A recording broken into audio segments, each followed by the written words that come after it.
Hello, good morning. Welcome to this talk among researchers. My name is Alicia Muro. I am with Oana and Álvaro, and we're going to talk about our experience as researchers, as PhD students, as master students, and I will see if this is helpful for someone thinking about getting into this kind of life.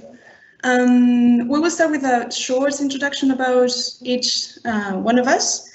As I said, my name is Alicia. I am currently a last year PhD student, and I am also teaching here at the University of La Rioja. I studied a BA in English here as well, also an MA in Humanities. I had the opportunity to expand my academic training at NUIG Galway in Ireland, where I did my Erasmus. Since then, I have participated in conferences and publications related to Irish literature or film, and this year I have also done a 3-month stay at the same university in Galway. Oana, can you tell us a little bit about you, please? Yeah, sure. I'm Oana Plamada. I'm currently enrolled in a PhD program in Canadian literature at University of La Rioja, Spain, under the Professors Maria Jesus Hernández supervision. I also hold a master's degree in humanities from University of La Rioja, and my main interest is to enjoy my learning journey while investigating, as they say, enjoy the trip, not the destination. Enjoy the journey, not the destination. I'm also a certified teacher of English as a second language from Cambridge, and I have worked in this field for the last 11 years. As for my favorite hobbies, I could name about a few. I'm an indoor cycling lover. I love listening to podcasts, especially TED Talks, and I love doing crosswords. So, Álvaro? Okay, so hello everyone. My name is Álvaro Martínez de Puente Molina. I graduated in English Studies at the University of La Rioja last year, and currently I'm pursuing a master's degree in English teaching at the same university, and I combine these studies with research scholarship for the translation of Irish playwright Maria Carr's By the Boho Cats into Spanish under Dr. Melania Serraza supervision. And as Alicia, I'm really into English studies, Irish studies, and all things related to this culture. Okay, thank you very much, guys. So I think since you, Álvaro, were the last one, maybe we can start with you. You said that you are studying a master's degree, but, well, you finished actually, but you are also doing a research initiation grant. So I was wondering if you could explain a little bit how you got the research initiation grant, or how it works, what it means to get a research initiation grant. Okay. Well, the aim of this grant is to introduce university students to research work through a collaborative project to be carried out within one of the university department's line of investigation. So there are 19 scholarships, and they are offered each academic year, and 12 are for undergraduate students and 7 for those who are involved in a university master's degree. So to obtain a grant, well, you need to have a good academic record, because since the better your average mark is, the more chances you will have of obtaining one. So in my case, in order to obtain it, I had to go through all the bureaucracy, and well, it's all explained on the website of the University of La Rioja. So for all of you who are watching us, don't worry, because it's all explained there. And well, you will have to wait for both the call for applications and the final decisions, and after which there is a period of appeal in case you need it. And well, I encourage all of you who are watching us that if you like your degree, and if you want to do some research, do not hesitate to apply for it. And well, it's important to remember that to find a teacher whose line of research matches your interests, and of course, a teacher who is willing to take you and guide you in all the process. Álvaro, is there a lot of workload involved in doing a master's degree and working on a research project at the same time?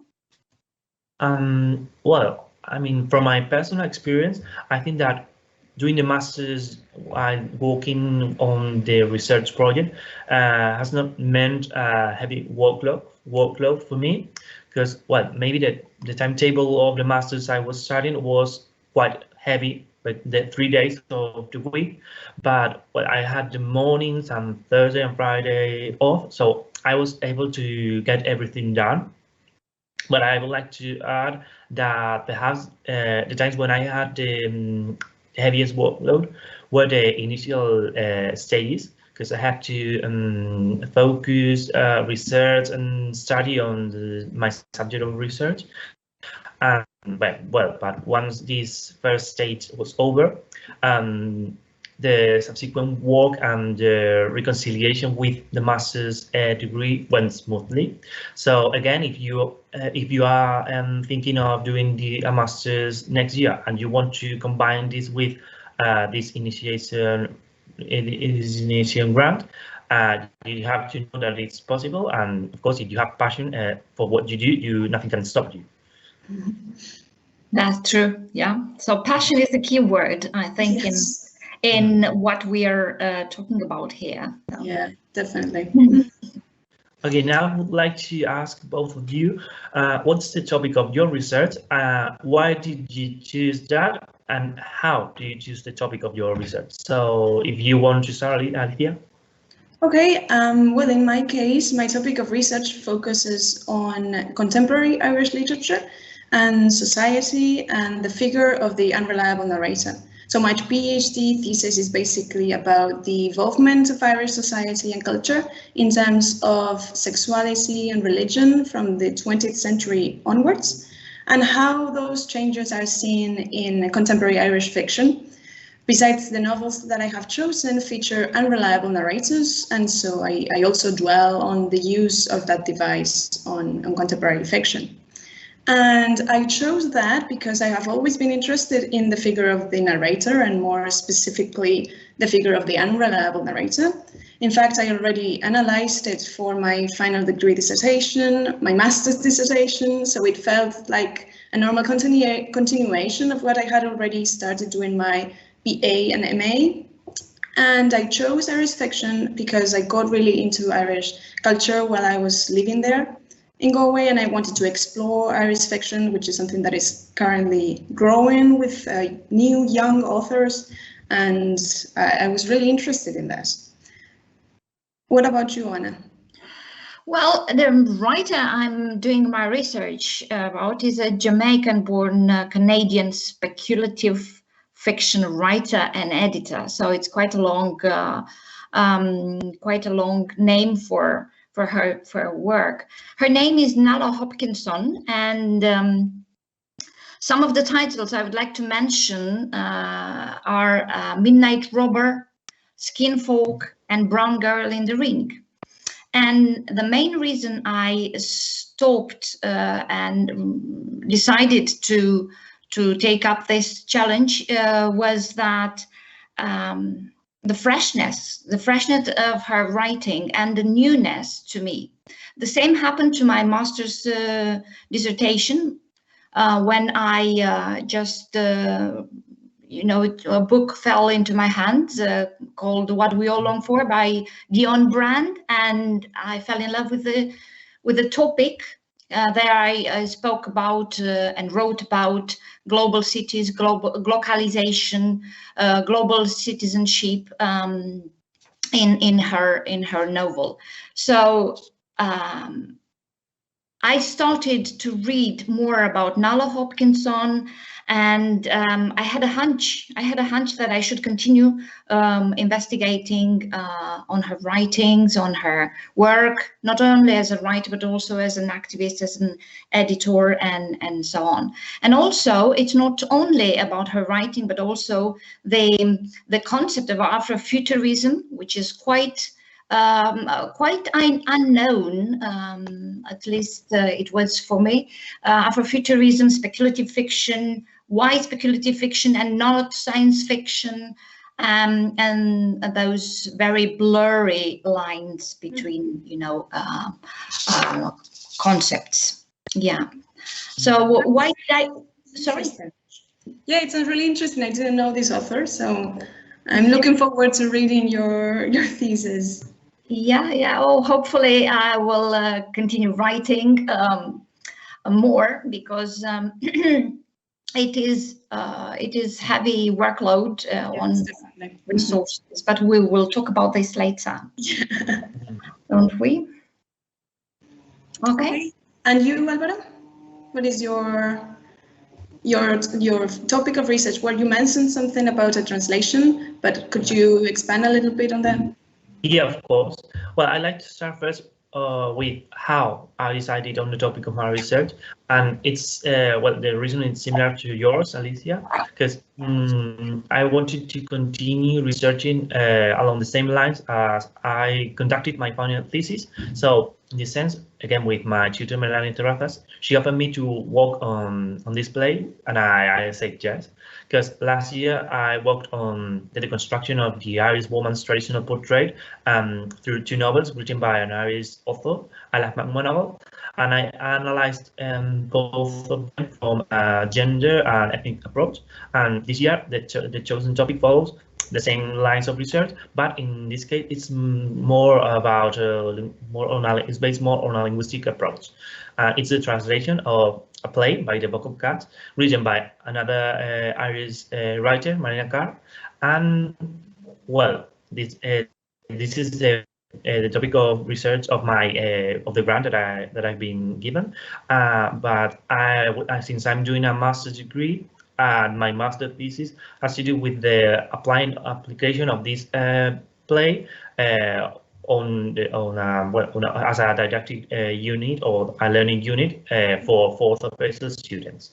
I was wondering, now that you were mentioning Marina Carr, I was wondering if you got the chance to meet her. Like, she was here at uni like 2 years ago, I believe, for a seminar. And she read a little bit one of her plays. I don't remember which one exactly. I was wondering if you just got the chance to listen to her, to meet her. I don't know if you were in that seminar. Just curious. This was like 2 years ago, I think. No, I wasn't there because at the time I was, I think, in the second year, and the time when you start dealing with all the subject that Melania teaches is the third one. So I was 1 year, behind. Yeah, but that's a pity, because you could have, I don't know. Well, anyway.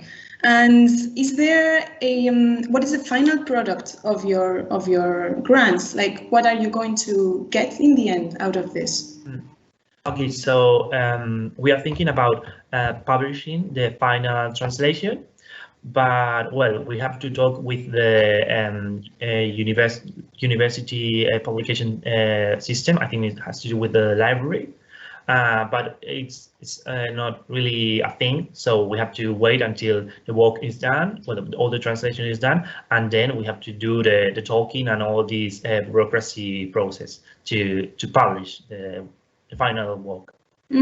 Well, I hope you are finally able to get it in the end. Sounds really interesting as well. Well, now I would like to ask you about what you do when you get stuck, when you are writing and you don't know how to go on, you don't know how to continue the research that you are carrying out. Like, how do you deal with this situation? Maybe we can start with you, Álvaro, since we are... Okay, so in my case, as I said, my research has to do with translating a play into Spanish. So I do find moments when I don't know how to continue translate it, or I don't know how to adapt a certain term or cultural element to the Spanish content. Well, when this happens, luckily I found many ways to get out of these moments of indecisions. For example, on the one hand, I try to watch as many audiovisual documents as possible and read as much documentation about the culture I'm studying.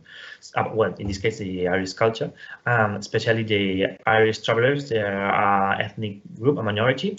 And well, by doing this, I can see all the tools other authors have applied or have used in relation to translation and adaptation to the Spanish culture. So I can get ideas and put them into use in my work. So, well, that's what I do. And on the other hand, in this project, I also, well, in this month of project, I had moments in which I had to rely on my parents and friends in order to know if certain extract that I had translated was natural or it sounded natural and fluent.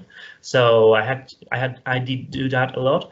But yeah, I think that important thing is to, when you get stuck, is to get a different point of view, leave it there, and well, take a step back and give it a day or two, since it's going to be beneficial in order to be able to continue in at least in a satisfactory way.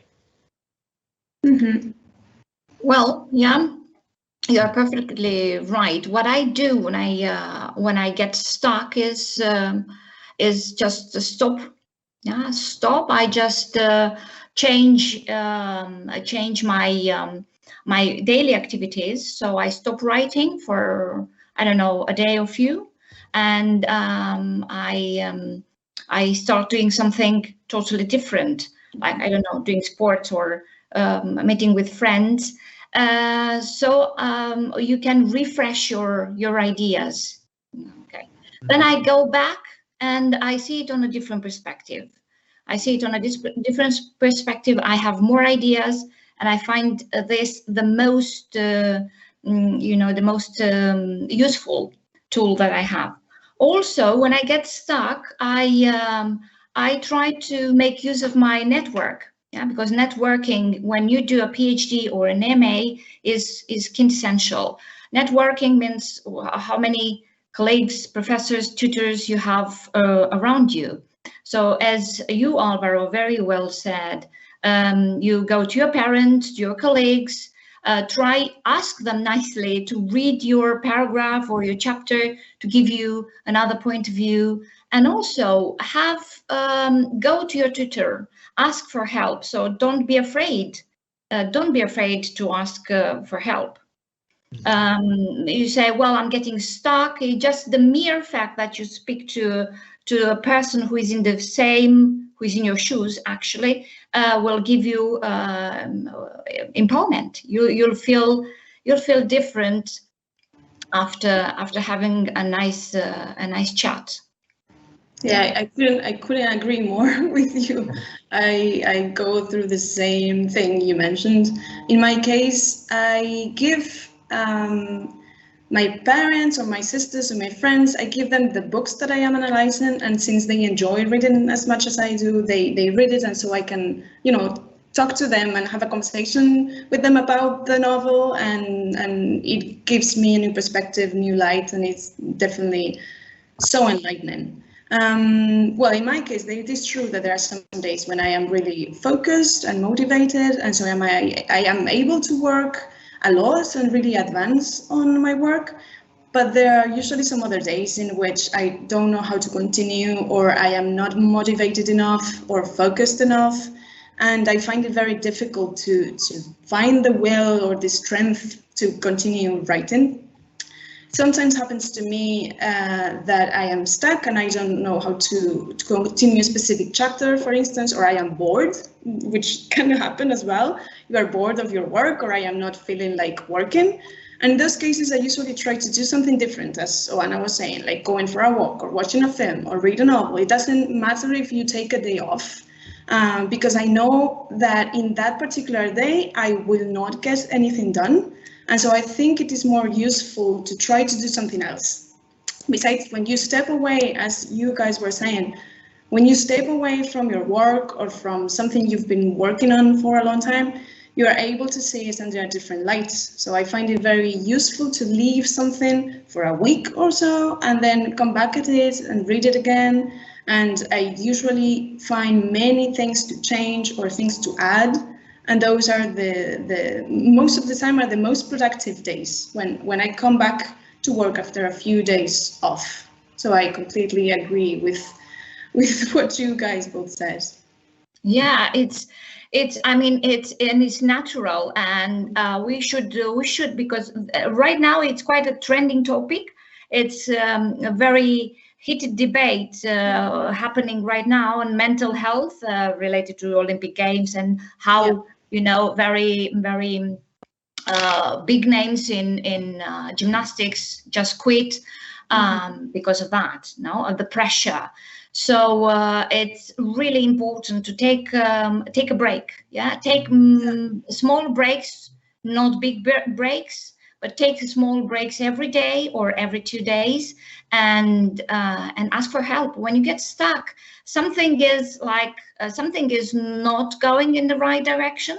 So admit it, acknowledge it. That's the key, to know that you should admit it and there's no problem about it, and you just ask for help if you need to. Ask your supervisors. That's why they're here, I guess. So okay, right. Yeah. Well, now I'd like to ask both of you, why did you decide to do a PhD? Well, in my case, I knew something for sure when I finished the degree, and that was that I didn't want to teach English at a high school. That's what I knew that I didn't want to do. I loved literature, English literature more specifically, so I decided that it could be a good idea to try a PhD and then work as a professor at uni. Also, I am not very good at making decisions, so I just thought that the PhD was like a natural succession of things to do after graduating. I wanted to continue learning, and the master's and the PhD proposed an interesting opportunity to do so. So that is my main reason why I did the PhD. I wanted to continue learning, and I really enjoyed literature, so I found like I could connect these two loves. Oana, what about you? Well, mainly because I don't want to stop learning. You're younger than me. So I graduated university, double degree, Romanian literature, English literature, and linguistics at the same time. So it was like a long time ago, 2002. And then I made a change in my life. I came here to Spain, and I didn't know exactly what to do. But the thing is, I discovered that I want to continue, in this field, no matter what. So it is something I cannot explain, but studying and investigating makes me feel happy, not good, happy. So I feel fulfilled when I'm doing research. My main problem right now, it's mainly because of my, family stuff and stuff, is the time, okay? Mm-hmm. But that's not a limit. So I'm not setting myself any limits on that. Of course, there are many drawbacks. I knew about them because a PhD is a big thing. There are many ups and downs, but what's clear, I want to continue, and I love writing and being in this, academic realms. Yeah, let's say so. Oana, this is just curious, but are you doing the PhD full-time or part-time? Well, unfortunately, part-time. I don't know, unfortunately or not, depending on what perspective you're looking at. Yeah, I would have liked to do it full-time, but I cannot. Well, I started doing it full-time, and I am currently doing it full-time, but it is not full-time for me, because I have been working for the 4 years that I've been doing the PhD. So even if officially I was doing it full-time, I admit that I didn't work 8 hours a day on the PhD, because I couldn't. I was working, I was teaching, so it wasn't possible for me. So in that sense, I think it's wise to, I don't know, to know your limits and know your time and say, okay, I prefer to do it part-time, because that's how I will organize my day better, or my year better. So yeah. So, and of course, I don't think, I mean, there might be, you know, moments when you work 8 hours a day, and it's, well, the advisable, it's what's in the books. No, you should work your fingers to the bone. But yeah, I think the society has changed. Some things have changed. So when you take when you make this decision, yeah, to pursue a PhD, you have to be really passionate. You have to really want to do it, because you know there are many difficult moments. You know, so there's a lot of pressure. You need to reach some goals. You need to try to publish. So it's not like very easy work to do. You need to, in order to write an article, you have to like put in long hours, and maybe your article won't be published. So yeah, I think passion, the drive, you need to have the drive. Exactly. Yeah, I completely agree with you. Okay, now I would like to ask, do you regret your decision or not? This is something like comes natural, you know, after what we were talking about, that you should be passionate. And well, it is true that there are some days in which, as I said before, I am not focused. And I see how my friends who did the degree with me are now working at a high school with a post for life. And I think, well, that could be me, and all my problems would be solved. But I don't want to be stuck at the same place for the rest of my life. And that's when I think that the PhD was a good idea. There are better days than others, but in general, I know I'll be happy with myself when I finish. The PhD provides an opportunity to continue learning what I like and researching what interests me that I couldn't get at any other job. So as I've been mentioning, it is true that, you know, there are some days in which you think perhaps I should quit. But then when you overcome those days, you see that it's really worth it. I don't know if you agree with me, Oana. Totally. And as for your question, Álvaro, thank you very much for the question. If I regret it, well, to be frank, sometimes when my time is so limited, I say, well, what was in my head, but no, at the end of the day, no, the answer is absolutely not, no. Yes, I wish I had more time to study, okay, and I wish that PhD students would have more support, more financial support from the university, more grants. Yeah. I mean, we're not talking about big money, but I think financial support for PhD students, or for someone who really want to pursue a career and you know, to specialize in something, would be very much appreciated. Yes. And so literature students, I would add, like sometimes there are more grants for scientific PhDs, but not so much for literary or linguistic PhDs. I don't know. Okay, yeah. We are talking about it is the syndrome of Cinderella, no? Cinderella syndrome. But I think we should fight more for that, because we are doing great things which take time, okay. And I'm going back to the time concept, yeah, which is quite a key concept when you do this kind of stuff. Master's degree is like doable. You've got 1 year. It's more organized. You do it online now. You have like supervision, but in the PhD journey, you're alone. I mean, you need to have to know how to manage your time very wisely. Exactly. Otherwise you are doomed. You need to set some deadlines to work very much with your tutor and ask for help. But yeah, managing your time is quintessential. Yeah, I agree with you. I don't think that the PhD is for everyone, to be honest. Like, you really need to be organized and yeah, set your own goals, but realistic goals. Like, don't try to finish it in 2 or 3 years. If you want to do something good, like, take your time. It doesn't matter. Ask for help. So I think, Oana, what you were giving is very good advice for people who are thinking about enrolling in this kind of life or career. And especially now when everything is at hand, is online. So also when you asked Álvaro about you regret your decision, sometimes you might get stuck or might feel down in the dumps because there is so much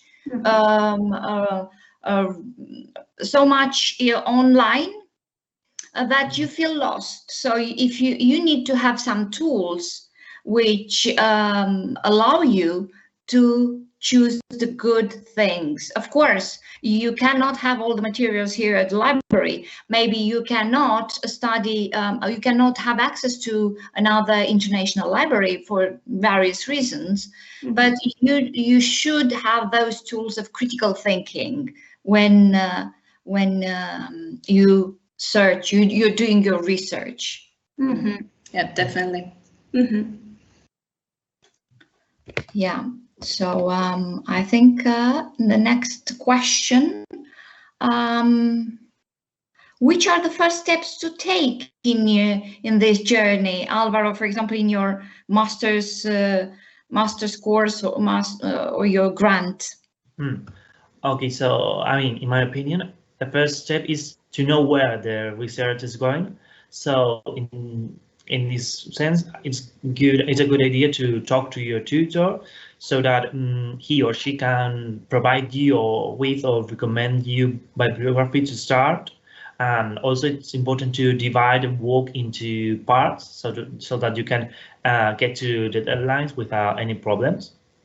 And also, what I did at the beginning is to start looking for bibliography or on my own related to the topic under study, in order to be able to in the future be able to discard articles or documents that do not contain important information related to my project. And in this sense, I immersed myself in the topic of study. And I think that I created my own foundations on the topic. But another valuable piece of advice could be that at the initial state or documentation stage, you should make use of all the resources available at the university instead of going or getting into the online articles, because as I mentioned, you could get lost by doing it. So I think that it's better to start with the physical books than online ones. Paperback books are still valuable. So. Yeah, well, in my case, during the first year of my PhD, as Álvaro mentioned, the only thing I did was read. Like, I read a lot of books from the library about my main theoretical aspects, which at that time was the unreliable narrator. And so I became acquainted with how to write academic papers about literature, because this is something that I had already done during my degree and my master's, but not this lengthy, for instance. And this is the main thing that you should know, like how to write a thesis. I think that this is very important, and you get this by reading. So I read all the books and articles that I could find about my field of interest. I agree with what you mentioned, that it is better to start with the books that you can find in the library, and once you have read those, you can go to the internet and see what you find there. But it is true that the amount of articles or of information that you can find is so much that you will get lost, and this is something that will happen, and you should know that this will happen. So as I was saying, the first year I read everything I could find, and then I wrote one of the theoretical chapters of my thesis. So for me, the first steps after deciding my topic was to read and learn what had already been said about my topic and try to find a void, like something that I could contribute to in that field. I don't know if this is what you did, Oana. Yeah. I agree with you. In my case, it was a bit different because I thought I would continue with the research on Dion Brand, the writer I was doing research on for my master's dissertation. And I discovered that I didn't have too much to say. I mean, I felt like a bit stuck. And I gave myself 6 months before enrolling in a PhD after my master's course finished. And I gave myself 6 months to decide whether I was going to write about her or investigate about her and her writings or not. And I came across Nalo Hopkinson, and I said, well, I'm going to start with something new. The thing is, the concepts are not so new, because this is like 20-year-old terminology and stuff, but I found very little resource here at the university. We ordered some books and stuff. So the first step was to read all her books, all the writers' books, and then try to see what I can get hold of in terms of paperback books, good books, which sometimes are very, very difficult to find. All right, and then I read online articles and stuff. But I'm happy that I discovered that I can have my voice. I can express my voice, when investigating about Nalo Hopkinson, and it's all quite updated to what is happening right now, pandemic and all this stuff, dystopian kind of thing. Yeah, so and also I started journaling. I write down my ideas, so I always carry a very small notebook with me, and even that your mind flies.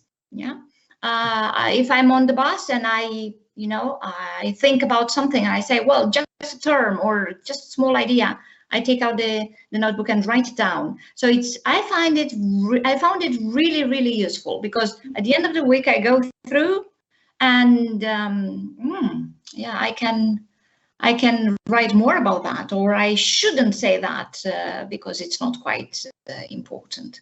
Yeah, I do the same thing. In fact, I still now go back to the notes that I took 4 years ago, 3 years ago, and I revise them, and I find them very useful. It is true. And I also have a couple of notebooks with me for different purposes, and it is really useful to just note down anything that comes to your mind, whatever time. It has happened to me sometimes that I am, in bed about to go to sleep, and I am thinking about something, and an idea comes to mind, and I say, okay, I should write this down, because if I fall asleep right now, I will forget it tomorrow. So yeah, I just get up out of bed and write it down, and then go back to bed, and then I can sleep, because I know that my idea was safe in a way. Yeah. So. Okay, now this is something that we have been already mentioning for like this time that we've been talking, but what are, in your opinion, the pros and cons, like the advantages and disadvantages of researching, whether it is a research initiation grant or a PhD? Álvaro, Álvaro? Yeah. At least in relation to my experience with the research initiation grant, the cons have been those moments when deadline came together with some master's assignment or an exam, because this caused me to get stressed. I worked much poorly, or even I missed a deadline. Well, that's all terrible. But I have to admit that this only happened a few times. And well, it's just a small drawback, and it's not going to be that bad. And among the pros, I think that this grant has allowed me, or it will allow other students which are about to finish university, to see one of the possibilities available to them in the near future, which is the possibility to do a PhD. And well, in the sense, they will they will decide if this research work is something for them or not, and well, they will get different strategies, different resources and tools that they could be useful for the future PhD, or another thing that they would like to do. So it's up to them. So but they will have researching has many different benefits. So yeah, it's up to them to decide if they want to keep doing research or just use all of them in another field of life. So what do you think, Oana? Well, I have it quite clear. The pros, would be that the fact that you become more knowledgeable, okay? And this is very personal. It depends on everybody. So a PhD, as Alicia has already said, is it's not suitable to anyone. You build your network, a network of colleagues, professors, tutors. You go to conferences. You attend online seminars right now because you all know the situation, and that is called personal growth. So again, it's kind of personal. So see, it's not material in a way, but the results are quite appealing. Okay, and the fact that you read. Okay, you read. Again, you become more knowledgeable. You know more. The cons, I would mention the stress from meeting the deadlines, lack of time sometimes. At least in my case, sometimes you feel alone in this journey. You would like to be in a larger community. You would like to have more support, more more support from tutors or colleagues, but support, mental support, to be there in the community. And that sometimes you cannot read what you want because you cannot find the articles. We all know that online, if you don't have, if you don't subscribe, you don't pay a certain fee, certain amount of money, you cannot have access to those documents or articles. So yeah, all in all, this would be my pros and cons. For me, I can agree with you. I think for me, the advantages are the fact that you are learning about something that you like. So you're supposed to be doing something that you enjoy, something that makes you happy, as you were saying at the beginning. So depending on your research, you can also see how it has an application to life. In my case, with contemporary literature, I like how when I read new novels or films, or I see films, I find connections to my thesis, and I am glad to see that my research is up to date, for example. However, it is a very lonely job. This is what you were mentioning, Oana. This is a very lonely job. It is just you with your computer. And some people might not understand what you are doing. So I agree with you in this, in your idea that we need more supports, and it would be nice to have a community of students that we can, I don't know, get together, or just have a place to share our experiences, and so to talk to people that you know that will understand you because they are in the same situation where you're. So it is true that sometimes you may feel depressed or unmotivated, but in the end, I guess it is worth it when you see that that you are learning more, you are doing what you enjoy. So in the end, it is worth it. It pays off. It pays off. It pays off, definitely. Mm-hmm. Yeah. Well, the next question would be, how do we organize our time to meet deadlines? So I would address the question to Álvaro, maybe. Okay, so first of all, I think that, well, we all think that organization in this type of projects is something essential, and it's something to try to respect. For my part, I try to make weekly schedules once I know what I have to do that week. So besides that, I try to advance work whenever I see that I have some free time. So in that way, it's possible to combine your academic life with your personal life, which, as you were saying, it's very important in order not to avoid mental health issues. And for example, if I have 5 minutes free, I use them to continue working so that I can have time for myself later on or later that week. And another thing that I do is I try to have the work finished a couple of days before the deadlines, so that I can take a step back, leave it there, and then get to it and change or correct or delete ideas once I more detoxify, from the workload. And yeah, I try to do that. And even in my case, since the deadlines are the day in which we are going to share all the results of that month, for example, I have to do the same, the finish a couple of days before. So it's like fourth or a week before the deadline. Well, you have to take into account that in order to meet the deadline.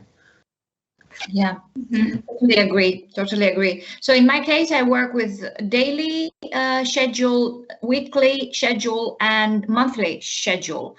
I also have a big objective. I work like that because my time is really tight. Yeah, so and limited. So I strongly recommend this this way of managing your time, especially if you're as busy as I am. Also, it helped me fight against procrastination, because you have the tendency, well, at least I have the tendency to postpone, to say, well, it's 2 days left, I still have time, but something crops out, so it becomes unmanageable.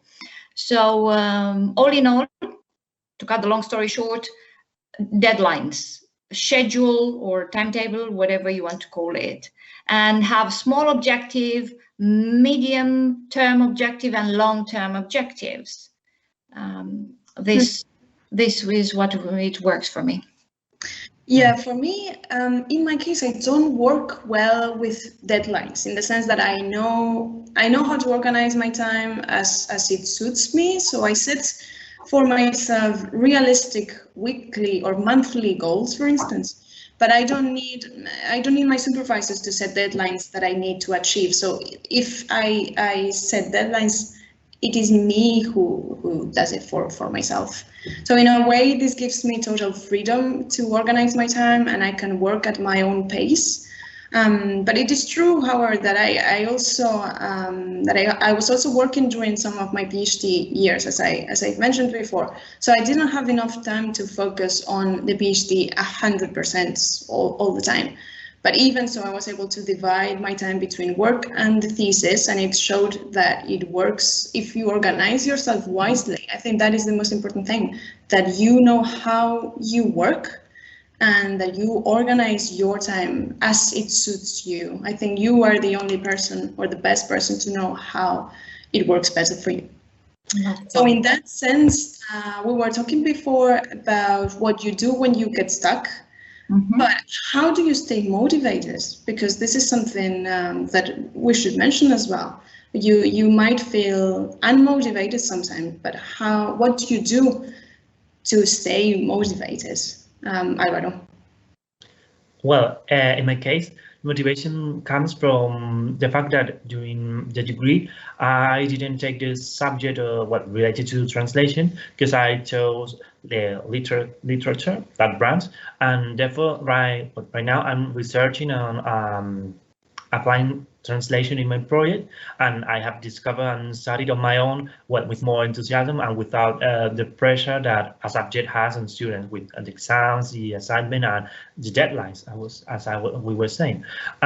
Well, besides, and also, due to the fact that I'm surrounded by translation in series, films, it's very satisfying to see that what you have researched and what you have documented has a practical application.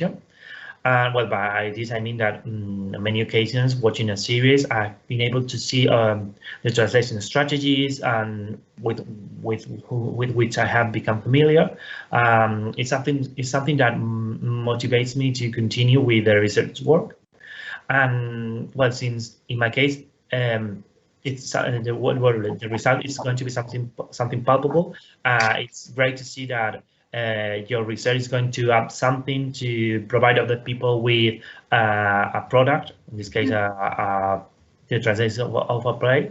And other thing is that this project has been challenging because, as I said, I didn't study translation back in the degree, so that's true. And also, it's important to say that maybe we will get the play published. So it's something that you have in mind in those moments in which you get stuck or you are not motivated, and so that gives you the energy to continue and to be able to get the work done, I guess. Mm-hmm. Well, how do you stay motivated? As we are talking about intrinsic motivation, you have to find your own, tools that work for you. What I can say is that in my case, taking a step back and looking at what I have already done, what I have already achieved, I'm grateful for what I have done and achieved. And then I try to, find ways to get my drive back. I don't know, listening to podcasts,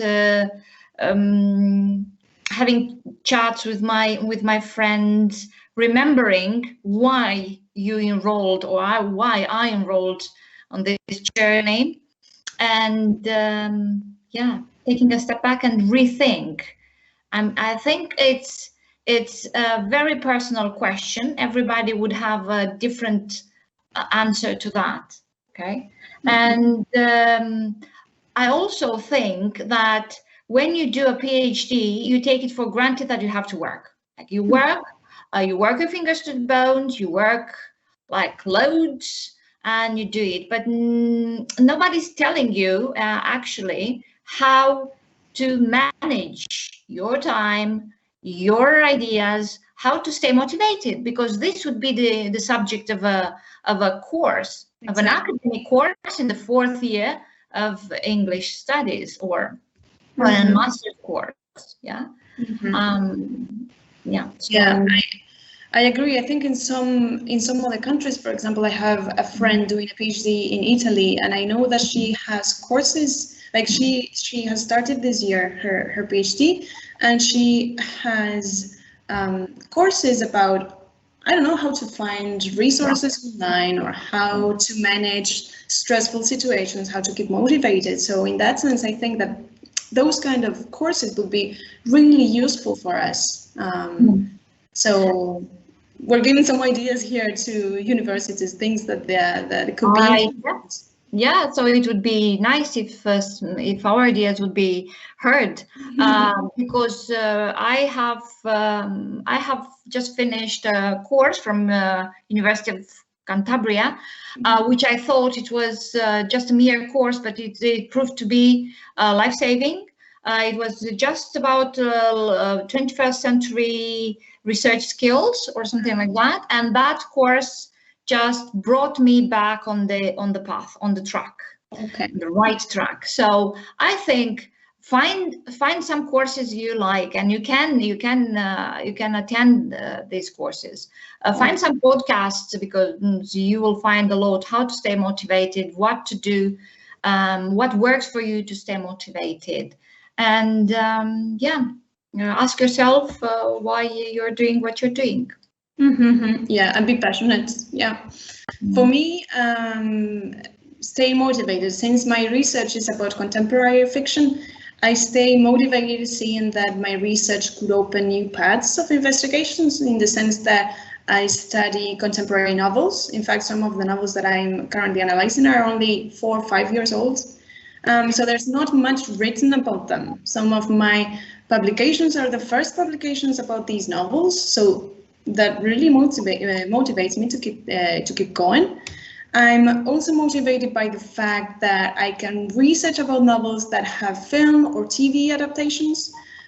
So I enjoy seeing how I can learn some more about the things that I enjoy doing during my free time, that I can take my hobbies as my work, my job. So that's really motivating for me. Okay, so last question, sorry. What advice would you give someone thinking about doing a PhD or a research initiation grant?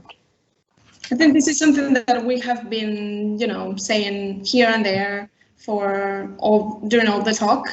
My main advice to someone thinking about doing a PhD is that they should know what to expect. I think that's the most important thing.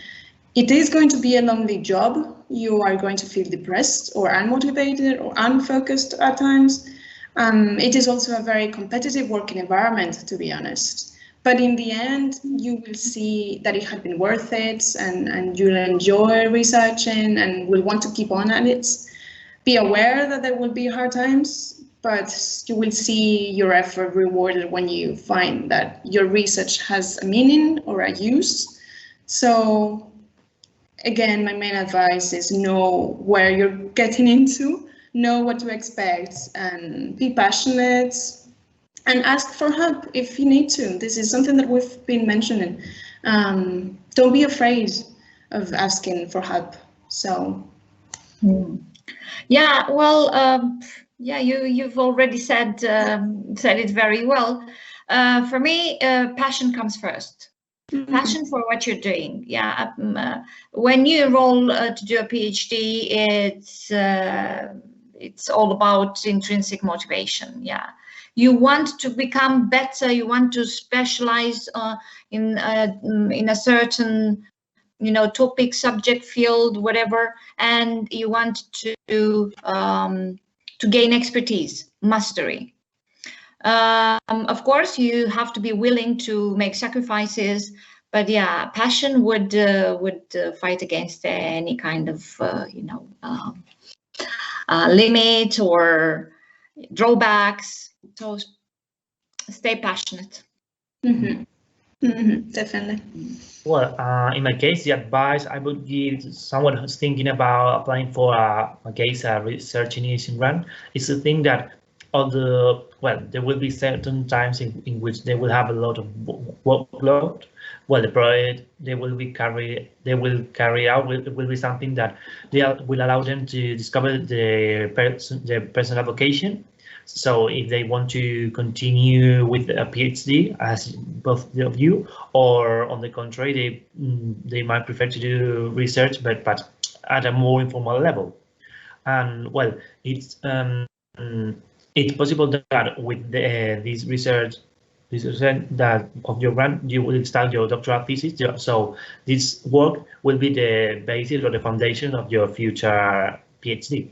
And well, people thinking about getting a research initiation grant, well, they should think about the possibility of publishing their research, something that is important for one's career, and also something that will motivate them in those moments they are blocked or they don't know how to continue. And well, in reference to the tutor, you have to choose one whose line of investigation matches your interest, and one with whom you are in tune, and well, with whom you are going to work efficiently. And finally, I'd like to mention that it's important to keep an eye on the university's website and social networks in order not to miss the announcements in reference to the research initiation grant, or, for example, the PhD or similar things. Yes, that's right. Yes, very interesting. I would like to wrap up with the idea that you mentioned that we haven't really talked about, the importance of choosing a good supervisor. And what I mean by a good supervisor is someone that you feel comfortable with, you know, something that you're going to be with that person for a long time, and so you should know how you both work, and if you're going to be comfortable with that person. That for me is very important. But I just wanted to mention that. It's is there something? I think it's crucial. Yeah, definitely. Is there something else you would want to mention, or something that we haven't really tackled that you remember? Or just one thing, but very shortly, because it's something that I suffered a little bit from when I was doing my master's dissertation, is keep an eye, a very close eye on your bibliography. So keep it updated every time you find a book, a source, or article. Just open the folder, write it there, alphabetical order. It will make your life a lot easier. I think that's very good advice. Yes. Yeah. So if you leave it and say, well, it's just the last thing on the list. No. I think it's the first thing on the list. You should start with that, because it's time consuming. It's not difficult, but it's so time consuming to leave it in the end, and you wouldn't have all the information required. So if you leave it for the end, it will be a pain. Yes. Yes. I think we all know that. Yes. Unfortunately. Yeah. So, well, I think this has been all. If you don't have anything else to add, thank you both for joining me and having this discussion. I think it was very enlightening, and I hope it has been useful for people thinking about enrolling in a PhD or applying for a research initiation grant. So thank you guys for your experience and for your advice, and good luck with everything. Oh, thank you very much, Alicia. Thank you very much, Álvaro. Very nice to have met you. For me, it was really useful. I think this is the first time but it's something like that. It has been done. It's not so, and I think we need more real talks about real things. So we are in an academic environment, but I think this is the reality. Is this? And yes. Thank you very much. Exactly. Okay. Thank you, guys. Thank you. Bye. Bye.